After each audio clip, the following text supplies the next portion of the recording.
오늘은 우리 잘 아시는 대로 야곱의 이야기를 통해서 우리가 하나님께서 우리에게 주시는 메시지를 은혜를 받기를 원합니다. 오늘은 이 말씀이 우리가 겉으로 얼른 보면은 갈등에 대한 문제를 다루고 있는 것 같습니다. 우리 인생에 살아가는데도 많은 갈등이 있는 것 같습니다. 인간관계 갈등, 사회적인 갈등, 또 이 정치적인 갈등, 국가 간의 이 갈등들이 많이 있습니다. 근데 이제 문제는 이 갈등 속에서 화해 없이 살아가면은 많은 고통과 큰 어려움을 겪는다는 것입니다. 그래서 오늘은 우리가 해야 할 일 중에 화해의 가장 중요한 면을 야곱과 에서를 통해서 우리가 배울 수가 있는 것입니다. 야곱은 잘 아시는 대로 형에게 돌아갈 그 축복을 빼앗았습니다. 그리고는 그는 외삼촌 집에 라반으로 멀리 바단 아람으로 피신을 갔습니다. 거기서 부를 이루고 또 많은 가족들과 또 소떼와 양떼와 이 가축들을 이끌고 이루었습니다. 그런데 이제는 자기 아버지가 계시는 고향으로 돌아가야 되는 것입니다. 그런데 고향으로 돌아가려니까 한 가지 걱정이 있습니다.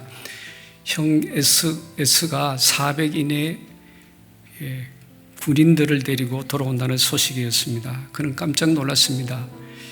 이 말이 군인이지 에스는 칼을 믿고 산 사람이기 때문에 그에게는 칼이 있었던 것 같습니다. 그런데 야곱의 대책은 야곱의 지혜는 뭔가 하면은 이 에스가 와서 공격할 때에 어떻게 하면은 자기의 중요한 것을 보호할까. 그래서 이 배열을 하게 되었습니다. 그래서 제일 먼저 종들을 앞에 나가게 하고, 그 다음에 종의 자식들을 나가게 하고, 그 다음에 레아를 나가게 하고, 그 다음에 가장 소중한 라헬과 요셉, 자기가 가장 아끼는 사람을 가장 뒤편에다가 두었습니다. 왜냐하면은 만약에 에스가 또 400인의 군인들이 자기의 가족들을 치기 시작할 때 자기가 가장 소중한 라헬과 요셉을 보호하고 싶었기 때문인 것입니다. 이것이 그의 지혜인 것입니다. 이것이 또한 우리가 본받아야 될 그런 지혜인 것입니다. 우리는 마치 400인의 이 군인들이 칼을 차고 오는 것처럼 하나님의 심판날이 가까이 점점 다가오고 있는 것을 우리가 알 수 있습니다. 시대를 봐도 그렇지만 우리가 이 땅에 살아가는 동안에 점점 하나님의 심판이 자고 일어나고 또 아침에 일어나고 저녁이 되면은 하나님의 심판의 시간으로 점점 다가가고 있는 것입니다. 그때에 우리가 우리 삶에서 우선순위의 배열을 어떻게 해야 될 것인가? 그는 우리의 가장 소중한 생명을 우리가 가장 뒤에 놓고 우리의 생명을 보호하기 위해서 우리가 덜 소중한 것들을 앞에 나가서 칼을 맞도록 해야 된다는 것입니다. 이것이 하나님께서 원하시는 지혜고 우리의 지혜인 것입니다. 하나님께서는 때로는 그래서 우리의 가장 소중한 생명을 보호하기 위해서 우리가 덜 중요하기에 우리 인생에서 덜 중요한 것들을 때로는 이 칼을 맞도록 허락하신다는 말씀인 것입니다. 하나님께서는 우리에게 이 생명이 얼마나 중요하다는 것입니다. 우리 생명은 온천하보다도 귀하다고 하나님께서는 말씀하시는데 우리는 때로는 실패와 질병과 때로는 고통과 이런 것도 하나님께서는 때로는 허락하신다는 것입니다. 왜 하나님께서 우리 성도들에게 이것을 허용하시느냐? 우리의 가장 소중한 이 생명을 얻게 하기 위해서 그렇다는 것입니다. 그래서 우리는 이 생명보다도 덜 중요한 것들은 우리가 앞서서 우리가 앞에 우리 삶에서 앞에 배열을 해놓을 필요가 있는 것입니다. 우리가 때로는 세상을 사랑하는 마음이라든지 아니면은 쾌락이라든지 때로는 자존심, 때로는 내 자아까지도 하나님 앞에 이 심판의 칼을 맞도록 내어놓는 것이 더 좋은 것입니다. 때로는 우리의 죄 또는 물질, 때로는 시간까지도 우리는 우리의 생명보다도 하나님을 알아가는데 더 소중히 여겨서는 안 된다는 것입니다. 그런데 사람들이 많은 것들을 자신의 생명보다도 이런 것들, 덜 중요한 것들을 지키고 보호하기 위해서 때로는 생명도 잃어버리는 일들이 일어나고 있다는 것입니다. 우리 성경에 보면 시므이라는 사람이 있었습니다. 그는 다윗이 압살롬의 난을 피해서 도망갈 때에 그는 돌을 던지면서 티끌을 날리면서 다윗에게 저주를 합니다. 이 비루한 자여, 피를 흘린 자여, 가거라 가거라 그러면서 다윗을 저주합니다. 다윗은 그를 기억하였습니다. 그리고 다윗이 예루살렘으로 돌아왔을 때에 그는 그 시므이는 다윗에게 나와서 잘못했다고 그렇게 용서를 빌었습니다. 다윗이 내가 너를 죽이지는 않겠다. 그러면서 다윗은 그러나 그 죄는 기억하고 있었던 것입니다. 나중에 솔로몬이 왕이 됐을 때 솔로몬에게 이것을 가르쳐 주는 것입니다.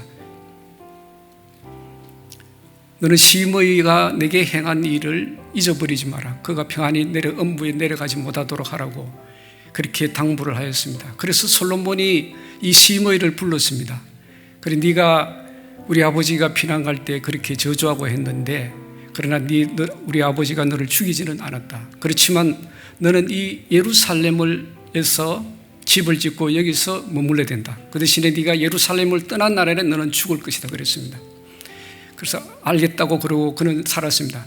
그리고 몇 년이 지났습니다. 3년 후에 어느 날 우연히 그가 부리던 종 두 사람이 예루살렘을 떠나서 가드로 아기스 왕에게로 도망을 갔습니다. 그래서 그는 나귀의 안정을 채우고 그 종을 찾으러 갔습니다. 그래서 먼 곳에 가서 종을 찾아서 돌아왔습니다. 돌아왔는데 어떤 사람이 그걸 보았습니다. 그래서 보고 나서 솔로몬 왕에게 리포트를 했습니다. 시므이가 예루살렘을 떠났습니다. 그래서 솔로몬 왕은 시므이를 불렀습니다. 네가 내게 약속할 때에 너는 그렇게 하겠다고 얘기하지 않았느냐. 네가 예루살렘을 떠나는 날에 기드론 시냇가를 건너는 날에는 너는 죽을 것이라고 말하지 않았나. 그래서 솔로몬 왕이 시므이를 죽여버렸습니다. 이 시므이는 자기의 생명보다도 생활을 더 중요시 여겼던 것입니다. 생명을 무시하고 그 하나님이 주신 그 엄한 약속을 잊어버리고 지키지 아니하고 자기 생활을 쫓아가다가 생명을 잃어버리는 것입니다. 우리는 오늘날 이렇게 살아가는 사람들이 세상에는 너무 많이 있다는 것입니다. 우리의 모든 시간과 때로는 우리가 생명보다도 더 중요시 여기는 것들이 우리 삶에 있어서는 안 된다는 말씀인 것입니다. 우리의 프라이어리티, 우리의 순서를 우리가 가장 중요한 것들을 이 배열을 바꿔버리면은 우리는 큰 낭패를 당하고 영원한 생명을 잃어버리고 영원한 영광을 잃어버리는 이런 비극이 온다는 것입니다. 그래서 예수님도 우리가 가장 소중한 이 생명을 우리에게 주시기 위해서 예수님께서 오실 때에 이 세상에 가장 덜 중요한 모습으로 오셔서 먼저 하나님 앞에 심판의 칼을 맞으러 나아가셨던 것입니다. 예수님께서 이 땅에 오셨을 때 사람의 모양으로 오셨고 또 종의 형체를 가지고 오셨고 또 사람들에게 침뱉음과 수욕과 또 저주와 누구도 이 땅에 오셔서나 예수님을 영접하지 아니하고 예수님을 그렇게 존경스럽게 여기지 않았다는 것입니다. 예수님께서 십자가에 달렸을 때 이사야 52장에서는 예수님의 얼굴이 형체를 알아볼 수도 없다고 그렇게 말씀하셨습니다. 또 예수님은 아름다운 것이나 풍채에 아름다운 것이 없었다고 말씀하신 것입니다. 우리의 생명을 구원하시기 위해서 예수님은 정말 덜 중요한 모습으로 우리에게 다가오셨던 것입니다. 이것이 하나님 앞에 예수님은 심판의 칼을 맞기 위해서 오셨습니다. 왜냐하면 우리 인생은 점점 이제는 하나님 앞으로 나아가야 될 시간이 가까워오는데 그때에 에덴 동산에는 두루도는 화염금과 그 에덴 동산을 지키는 서랍들이 있다고 말씀하셨습니다. 두루도는 칼을 가진 천사들이 그것을 지키고 있기 때문에 우리가 거기 들어가려면 우리의 힘으로는 들어갈 수가 없는 것입니다. 예수님께서 베풀어 주신 그 은혜를 우리가 힘입어야 들어간다는 말씀인 것입니다. 그래서 예수님은, 하나님께서는 우리에게 그런 은혜를 베풀어 주셨습니다. 오늘도 보니까 야곱은 그 은혜를 힘입기 위해서 에서에게 나아갔다고 기록하였습니다. 야곱은 몸을 땅에다가 7번이나 그렇게 굽혔습니다. 그리고서는 에서에게 가까이 나아갔다는 것입니다. 이것은 바로 야곱이 은혜를 힘입으로 나갈 때에 그는 겸손하게 나갔다는 모습도 있지만, 그가 얼마나 에서와 화해한다는 마음의 표시를 그렇게 나타냈던 것입니다. 우리가 하나님과 진실로 화해를 해야 되고 화해하기를 원한다면 하나님 앞에 우리의 간절한 소망이 드러나야 된다는 것입니다. 우리는 하나님과 화해하기 전에는 우리는 갈급함과 우리 영혼의 절망감과 우리 영혼이 목말라 하는 것이 있는 것입니다. 또 우리는 그 할성을 찾지 못하고 줄이고 피곤할 때에 우리가 하나님 앞에 나가서 우리가 간절히 부르짖으면은 하나님께서는 우리의 고통에서, 우리의 고난에서 우리를 건져주시고 우리를 구원하여 주신다는 그런 말씀인 것입니다. 우리가 하나님의 은혜를 힘입기 위해서는 하나님 앞에 나아가야 된다는 것입니다. 하나님의 은혜를 힘입기 위해서 우리가 아무런 행동을 하지 아니하고 그저 가만히 있으면 은혜가 다가오는 것이 아니라는 말씀인 것입니다. 하나님의 은혜는 우리가 하나님 앞에 은혜 받기를 원하는 간절한 소망을 가지고 나아갈 때에 하나님께서 우리에게 은혜를 부어주신 것입니다. 그렇기 때문에 하나님의 은혜를 얻는 것은 우리의 어떤 행동이 필요하다는 것입니다. 야곱은 에서에게 그렇게 나아갔습니다. 나아가서 그가 은혜를 힘입었습니다. 그는 하나님께서 오늘도 우리에게 은혜를 베풀어 주실 때, 이거는 회개의 자리로 하나님께서 때로는 우리를 부르실 때가 있는 것입니다. 하나님께서 우리에게 은혜를 베푸실 회개의 자리로 부르실 때는 그때가 하나님이 우리에게 은혜를 주신다는 신호인 것입니다. 은혜를 받을 시간인 것입니다. 마치 탕자가 아버지의 집을 떠나서 허랑방탕한 생활을 하다가 아버지에게 나왔습니다. 그는 아버지여, 내가 하늘과 아버지께 죄를 얻었습니다. 지금부터는 아버지의 아들이라 감당할 수 없사오니, 아버지의 아들이라고 길컬음을 받을 수가 없사오니 이제는 나의 품꾼, 하나님 아버지의 품꾼으로, 아버지의 종으로 나를 삼아 주시옵소서. 그렇게 할 때에 아버지는 3가지의 축복을 주셨습니다. 이것은 오늘 우리가 하나님 앞에 은혜를 힘입으러 나갈 때에 우리에게 3가지 주시는 축복인 것입니다. 첫째는 아버지가 새로운 옷을 입혀주셨습니다. 이것은 의의 옷인 것입니다. 우리는 많은 하나님 앞에 죄를 범하였지만 예수님 앞에 나오면은 우리가 죄 씻음과 거룩함과 의롭게 되는 새로운 역사를 우리에게 베풀어 주시는 것입니다. 또한 2번째는 그 언약을 베풀어 주시는 것입니다. 이거는 바로 뭐냐면 반지를 이 아들에게 끼워주는 것인데, 이 반지는 약속의 반지인 것입니다. 우리가 결혼할 때 반지를 교환하는 것처럼 그것은 하나님께서 우리에게 주시는 언약인 것입니다. 우리 성경에 보면은 언약이 많이 있습니다. 하나님은 우리와 약속하신다는 말씀인 것입니다. 우리가 하나님 앞에 나오면은 우리와 어떤 약속을 맺어서 그 하나님이 약속이 변하지 않는다는 것을 우리에게 여러 가지 상황으로 보여주는 것입니다. 이 언약은 영원한 언약이고 우리의 소원을 이루시는 언약이며 또 복을 주시는 언약이며, 더 나은 이전보다도 모세와 맺고 노아와 맺고 아담과 맺었던 그 언약보다도 더 나은 언약, 그 언약은 바로 예수님을 통해서 우리에게 다가오신다는 말씀인 것입니다. 하나님은 예수님의 십자가의 피로 우리와 새 언약을 맺으셨다는 것입니다. 예수님의 그 고통, 고난과 예수님의 죽음과 그 죽음을 통해서 우리에게 이 약속이 변하지 않는다는 것을 확실히 피를 흘리면서 하나님의 아들이신 자신이신 그 피를 통해서 우리와 그 귀한 약속을 맺으시는 것입니다. 그렇기 때문에 예수님은 제단이 되셨던 것입니다.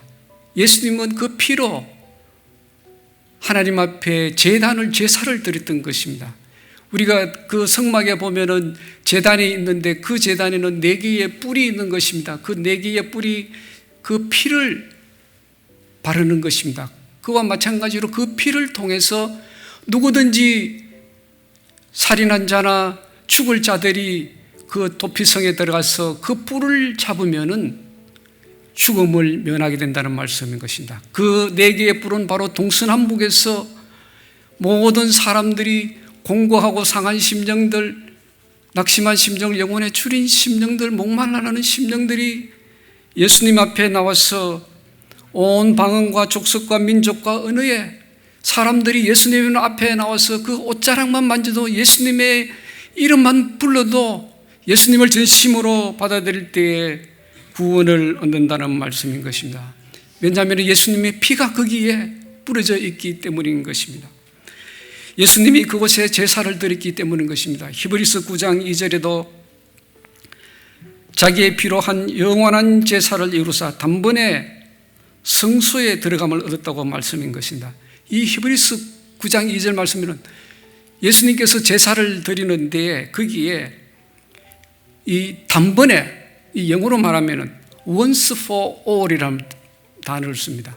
한 번, 예수님께서 옛날에 구약의 제사장들은 매년 제사를 드리고 또 제가 있을 때마다 가서 양을 잡고 또 소를 잡아서 피를 뿌리고 그랬지만 예수님께서는 한 번 그 죄를 모든 once for all, 모든 사람을 위해서, 이게 2가지가 있는데 하나는 모든 시대의 사람들에게 예수님의 피는, 예수님의 피를 믿고야 하나님 앞에 나오면 그 죄가 용서받는다는, 아담부터 지금까지 우리도 예수님의 피를 의지하면 우리가 멸망하지 않고 구원을 주신다는 그 놀라운 약속인 것입니다. 또 하나는 모든 사람들, 헬라인이나 유대인이나 자유자나 종이나 남자나 여자나 병든 자나 가난한 자나 부자나 많이 배운 사람이나 학식이 없는 사람이나 누구든지 모든 사람들이 예수님의 피로 인해서, 예수님의 피를 의지하면 죄 용서함을 받고 씻음을 받고 새 생명과 영원한 생명을 우리에게 주신다는 말씀인 것입니다. 우리의 모든 죄가 또 우리의 양심의 죄까지도 예수님의 피가 우리 마음속에 뿌려질 때에 우리는 구원을 받는다는 놀라운 이 언약인 것입니다.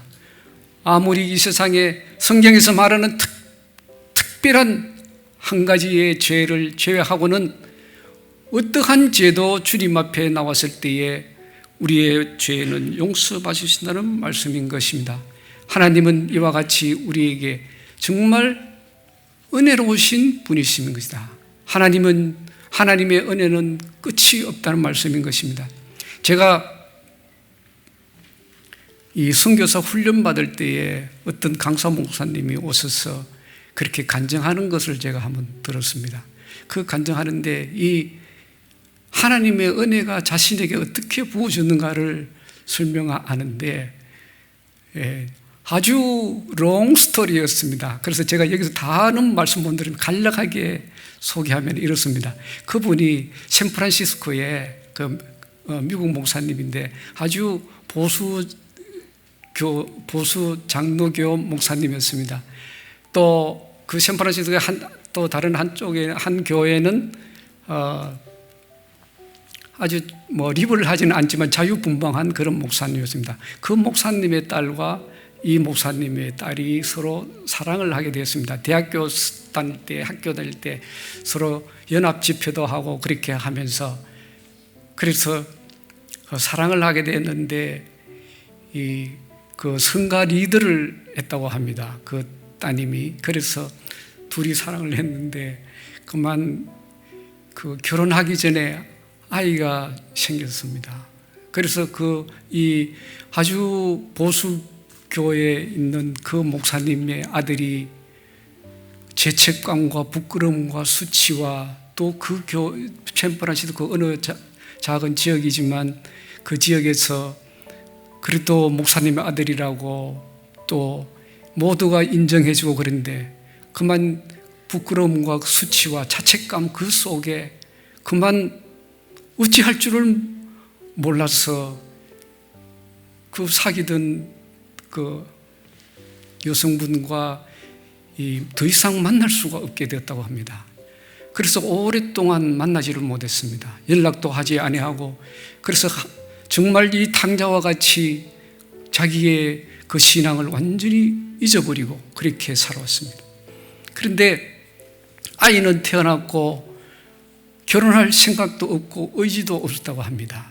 그래서 이 부모님들은 말씀도 못하고 서로 그만 그렇게 사이가 좋았던 이 양가 부모님이었는데 그만 서먹서먹하게 되고 그런데 이 여성분이 그래도 남편에 대한 남편은 아니지만 그 총각에 대한 신뢰감이 있어가지고 다른 데 결혼은 하지 않았다고 합니다. 그래서 언젠가는 돌아올 것이라는 그런 기대감을 가지고 기다리고 있었습니다. 그런데 4년이 지났습니다. 4년이 지난 어느 날 두 사람이 다시 교제하기 시작했다고 합니다. 그래서 아버님에게 찾아와서 이제 결혼을 하겠다고 했습니다. 그때에 이 목사님이 아주 보수교 목사님이 그때 그 사모님과 자녀들에게 그렇게 얘기했다고 합니다. 내가 결혼식 날 내가 춤을 추겠다, 댄싱을 하겠다. 그러니까 그 식구들이 깜짝 놀랐다고 합니다. 아버지는 춤을 추지 못하지 않습니까? 춤출 줄 모르지 않습니까? 왜냐하면 보수교 목사님이고 아주 뻣뻣하고 이렇게 잘 표현도 안 하고 그런 목사님인데 그런데 마침 그때 결혼식이 열렸습니다. 결혼식이 이제 중간에 파티 시간이 춤추는 시간이 되는데 이 목사님이 나와서 춤을 췄다고 합니다. 춤을 추는데 2시간을 춤을 췄다고 합니다.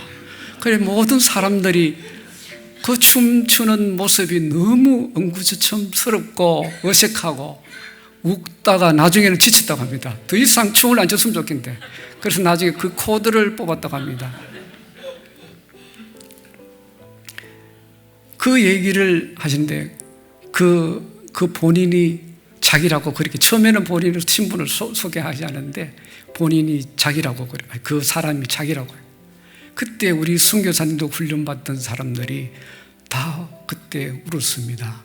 그러면서 하나님의 은혜가 우리가 자녀들이 주님 앞에 돌아올 때에 하나님께서 이렇게 춤을 추시는 하나님이시다.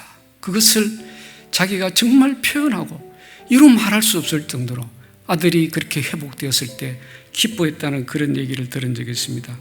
우리 하나님은 그렇습니다. 시편 103편 8절에도 여호와는 자비로우시며 은혜로우시며 노하기를 더디하시며 인자심이 풍부하신 하나님이라고 말씀하시는 것입니다.